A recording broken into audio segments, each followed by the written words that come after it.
Even if we're minority, we are light and we are salt. We arrest the decay in society, and we suppress the darkness. We cast out the darkness in the name of Jesus. We are very powerful.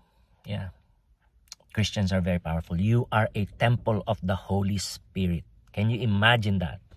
That the Holy Spirit, when the Holy Spirit entered the temple, God, right? Not just the presence of the Holy Spirit. Okay. It's the presence of God. They're one together there. And so if you have the Holy Spirit, you have God. God, the fullness of God is in you. God the Father, God the Son, God the Holy Spirit. It's not like Jesus is not in you, or the Father is not in you. No. Because they're everywhere. The one God in three persons, Father, Son, Holy Spirit, they're everywhere. So they're in you, in us. But then, if you are a Christian, the Holy Spirit is in you in the eschatological and dynamical sense. Dynamical. From dunamis. I'm inventing another word again, I think. Dynamical. It's dynamical. Because we are living in the end times. Jesus has already come. He's the King. He's the Emperor.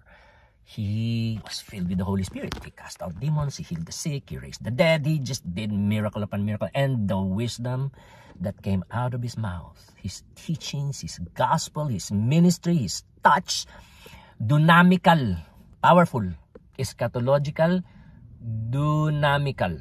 So that's you. Very powerful. The preaching of the gospel, the teaching of the gospel, our lives, they observe us, how we live, including the imperfections. Siyempre, we also have our tililing. All of us have tililing, crazy. We're all crazy. All of us, we are insane. Nobody is perfect. Nobody is perfectly healthy. We are all sick and ill in this world, including Mr. Trump. But they don't want that. So anyway, there's common grace also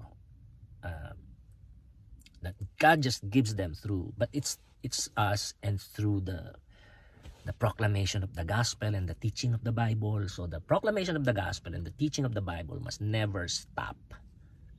Should keep going and going and going and going, even if we are imperfect in the church.